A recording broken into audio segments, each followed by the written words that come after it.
about this, but but my hope/goal that is in 10 years, 2/1 will be like week 2 bids, and I think that's the way it should go. But if you feel your beginners don't want it or will look at you funny, then of course don't teach it to them.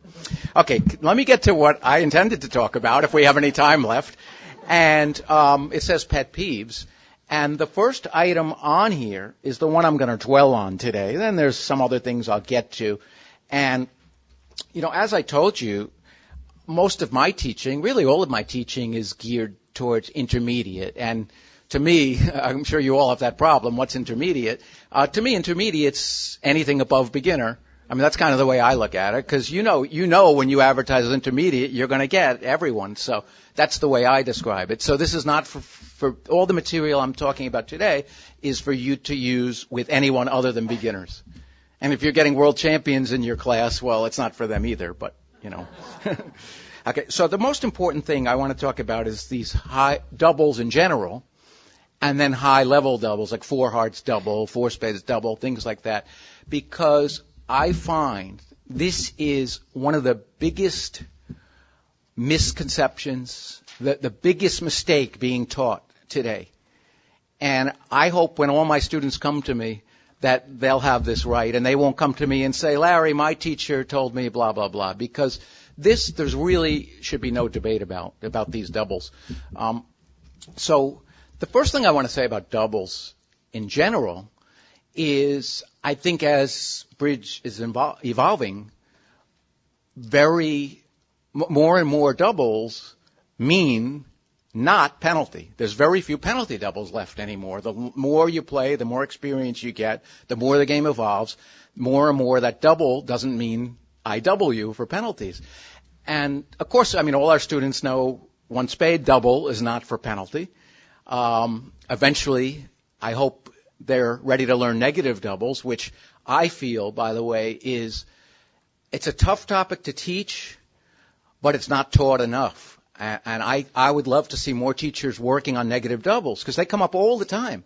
I think they're much more important than Roman key card Blackwood or Bergen raises or Lebensal. There's so many, but I think it's hard to teach them, so people don't want to tackle the subject.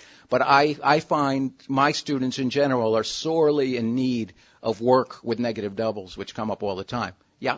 When you're teaching intermediates negative doubles, do you teach as in beginners that it's the other 2 suits, or do you tend to teach the duplicate style, whether it's just the other major, there's only one? Okay, that's a good question. When I teach negative doubles, and surprisingly, it's become one of my favorite topics to teach. It started out where I dreaded it, but I've come up with a way to teach it where people love it. I mean, it's fun. I don't dwell too much. What I do is I start out with how many points it shows, that it's not penalty. I cover a few specific low-level auctions, like a diamond, a heart, negative double, that's 4 spades. But I don't get too involved. Beyond that, like a spade, 2 clubs, double. Do I dwell on, does that promise hearts and diamonds? Can it be just hearts? I find that's where it starts to get tricky. And I find the best thing to do when it starts to get tricky is try, this is a trick we all have. You try to teach what's easy to teach, what's easy for them to remember.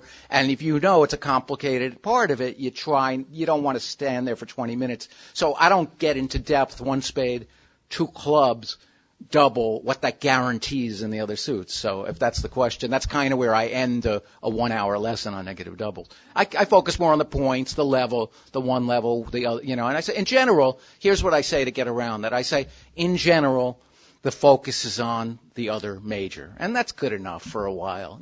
As you know, negative doubles can get crazy after a while. There's so much to learn about them. So, but what I really want to talk today is about the higher level doubles. And I want to start out by showing you 4-level double and what I'm talking about a misconception, okay? If you're sitting with the south hand, okay, and we'll get to the one on the sheet in a moment. The one on the sheet is a negative double, you'll see, but this is not on your sheet. Let's say East opens 4 hearts, and you have this hand. I know all of you know to double, and I think you can easily teach to double and explain that it shows a good hand. It's on the 4 level. You're not going to have a 10 count or an 11 count. You're on the 4 level, and I don't get into specifically how many points you need, even though, of course, they always ask how many points. But the shape is what's important. Here, you have a singleton heart, and it's perfect would be 4-1-4-4. But if your partner takes it out, you're happy. Whatever he takes it out to, you're going to have a nice dummy for him.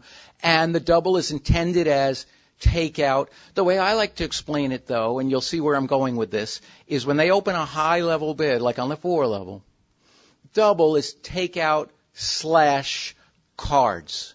That's the way I like to explain it. Take out / cards, or I like to explain it shows a good hand. It's a good hand, and you're willing to hear from your partner.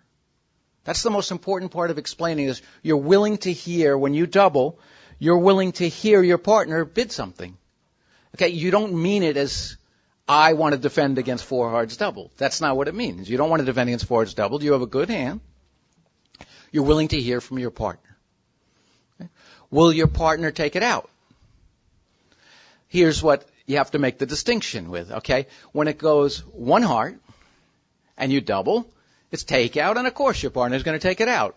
2 hearts, double, take out. Your partner's going to take it out, unless, of course, they have queen, jack, 10, 9, 5 of hearts, okay? 4 hearts, double.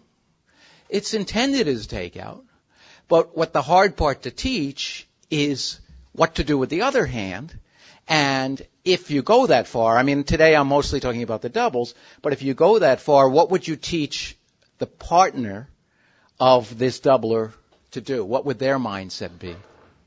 Anyone want to say what the mindset would be if it goes 4 hearts double? Well, they would consider penalties and they'd pass. Well, that's a mistake, okay? So in general, they'll take it out. But would you ever leave that double in? Sure, you leave it in if you have nothing to take it out to.